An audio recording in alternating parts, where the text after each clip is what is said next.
Simon Khan here for Seconds Out with trainer Shane McGuigan. We had the weigh-in for Azim versus Davies. Looking forward to the fight tomorrow night.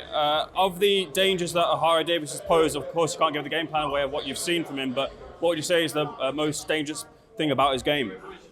His timing and his power, and his experience. There's three things there that obviously are big factors that we can't let be any telling factors in the fight. We've got to take that away from him. How big is the level gap between Adam Azim's last few opponents to Ohara Davies? Experience-wise, yeah, there's a big difference. But Frank Beterbiev had boxed at WSB level, international level as an amateur. Aaron Fanian had wins over his record that were easily European level. I think he's a really good fighter, Fanian. So there's a couple of wins there that kind of go under the radar in Adam's career. But we'll see on Saturday. Do you know what I mean? The thing is he's made things look very easy for himself up until now, and I think he'll have to answer some questions tomorrow night. But that's the name of the game. That's the business that we're in. You can't always have things your own way, and he's got to be switched on and prepared for every certain scenario. Whenever it comes to any prospect making their way through the ranks, they're always asked if they can tick the box of the chin check test. Does Adam Azim need to do that? Does he need to show that in the ring? Of course, you'll know that from the spars that you've done in the gym, but does he need to show it in the ring? That's the thing. He sparred guys up to super middleweight. Do you know what I mean? And he's never showed me any form of vulnerability. So he's got very good reflexes. He's got an ability to take people's shots away, and that's the name of the game. That's the most important thing. You don't want to be testing people's power out. So, but someone that's as awkward as Ohara, he's got good timing and he's got long arms, or he fires them quite long. It'll be hard to read him early. So he's got to be really, really switched on and make sure he doesn't get caught with anything silly in the first 3-4 rounds. Once he gets a measure of him, I'm sure he'll look sensational. How's everyone else looking at the gym? Namely, CBS has got a big fight coming up with Zuda Ramirez. How's he looking up heading into that fight? Yeah, he's looking good. He's getting really good sparring. We've got 4 weeks now, so it's in a good place. Do you know what I mean? It's training him this morning. He sparred 10 rounds yesterday, so he's looking forward to it. It's coming around quick. Do you know what I mean? It's just the way it is. This fight feels like it's been dragging on, but Chris's one feels like it's coming around real quick. So, but yeah, we're excited about that one. Looking forward to that fight. I just want to get your thoughts on some of the fallout from last week. First of all, Beterbiev versus Bivol, light heavyweight fight everyone's been waiting for. Did you see the right man getting his hands raised? Personally, for me, I felt like it was the right man. I've watched it back since, and I scored a 6-6. I felt like there was only one round in it.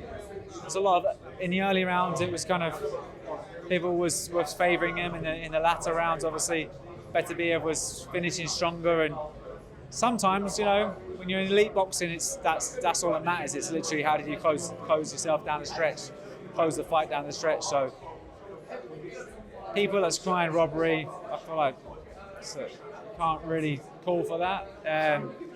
Could have been, if it had been 7-5 Bivol, if it had been 7-5 Beterbiev, if it had been a draw, I don't think there would be much arguments, but the most important thing is the championship round sometimes, and I feel like the right man, won those. The winner won those, so that's almost why I feel like the right man won the fight. For your sharp eye, did Beterbiev look like a man hampered by any injury in that fight? He did make mention at the press conference. For your eye, did Beterbiev look like a man hampered by any injury, the knee potentially? Because at the post-fight he said that maybe his knee was playing up a little bit. No, I mean, Craig Richards was out there sparring for 3 weeks, so he said he was sparring really well, really well in camp and doing, like Beterbiev was doing lots of rounds and he was in good shape. So I don't think there was any signs of an injury in camp. So I think maybe just with that delay, it just means there's a little less activity. Obviously, Bivol got that fight against Malik Zanad in there in the meantime, and that kind of might have allowed him to start the fight a little bit sharper. But also, there's an age as a factor in Beterbiev. You can only go on for so long. I don't think there was much signs of him slowing down, especially as he progressed during the fight. But this fight and scenario reminds me a lot of like Golovkin versus Canelo, where I know Canelo was a lot fresher and a lot younger than Golovkin, but the fresher man with the less miles on the clock is Bivol. And when they boxed again, I felt like Golovkin won the first fight. I know you think you won both, but I favoured Canelo in the rematch. But there was an argument for the first fight on either side as well. So it's just one of them things. Maybe age might catch up with him for the return, but I'm looking forward to seeing the return. What of the prospect of Beterbiev entering into the cruiserweight pro ranks where you have a world title holder? Yeah, of course. It's a great fight. It's a big fight. That could be, it could be an amazing opportunity for Chris to box Beterbiev. So yeah, I think out of the two of them, the naturally bigger man is Beterbiev. That would sort of make that transition. He boxed at 91 kilos in the 2012 Olympics. So he's been in there with bigger guys. Bivol at that time was a 75 kilos, so he's sort of moved up. I think him going up to it, don't get me wrong, I think he'll still be successful because he beat Ramirez, who's now a cruiserweight world champion. So I don't doubt that he'll be successful up at that weight. It's just, is it his natural weight, and will he, physically, will he hold his own with those bigger guys? It'll very much be cat and mouse sort of scenario, trying to get in and out and get away. So whereas Beterbiev will be able to hold his ground with the big guys, and of course it's an amazing opportunity if that comes off, if he does move up. But at the end of the day, we're not looking past Ramirez. He's a tricky customer, guy that has the frame and size to be a cruiserweight. He's a big guy to the face-offs. So how he ever did 12 stone, I have no idea. 12.7 was probably a much more comfortable weight, but even when he boxed there, he was ballooning up in weight. You can see the difference between the size between Zerdo and Bivol, whereas there wasn't too much discrepancy between Bivol and Beterbiev, who spent his time in the amateurs up at that weight. So it's just mad to think that he was ever down in those lower weights. A couple of final things. The prospect of the rumour of Chisora versus Miller. What do you think of that fight?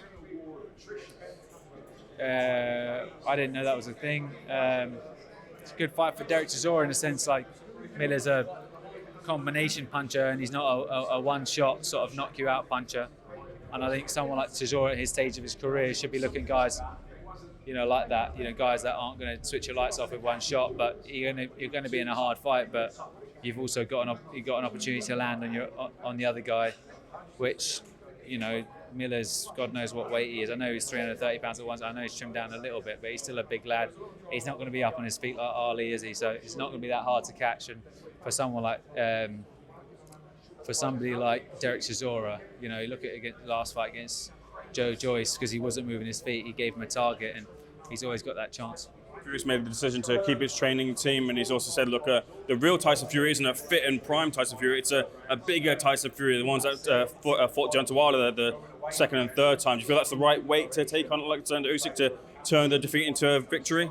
He's the one that knows. He knows his body, he knows where he's performed, so can't really question it. I think it's the right decision to keep the training team, because he's elite level boxing, and switching things up when you're at that level, it's tricky. It can't always. Sometimes you can get it right, like he did with Sugar Hill. He went away from Ben Davison, had a fantastic best performance in a fight after that, where the second Wilder fight. And I think for his lackluster performances against, say, like Ngannou, he rolled the clock back and put on a great performance against Usyk and got a little bit complacent. I think, no disrespect to John Fury, but I believe that having a father that's very compassionate in the corner is not always a great way, a great thing. Just I'm saying, like, it's not a great way to get the information across. Fury was getting a lot of success when he was loading up with his, not loading up, but actually driving them uppercuts forward, like delivering the shots. And you saw he switched off to go a little bit defensive and sort of nick a few rounds, and he got caught on the exit. So, he would have had more success, I believe, if he'd have been still driving them shots in and looking to hurt Usyk, rather than just trying to nick some rounds and clear the space. But I'm sure they'll reassess. But also, you're in against a box of tricks in Usyk, who's also going to be reassessing. So that's the beauty about boxing. They're going to be coming in with different strategies and trying to right their wrongs. And that's what raises questions. That's what you guys get your hits on. That's what you ask me questions about, and I think that's what we all want to see. We all want to see those questions answered, and it's not long now. That will roll around quick. Shane, thanks for the insight. All the best for the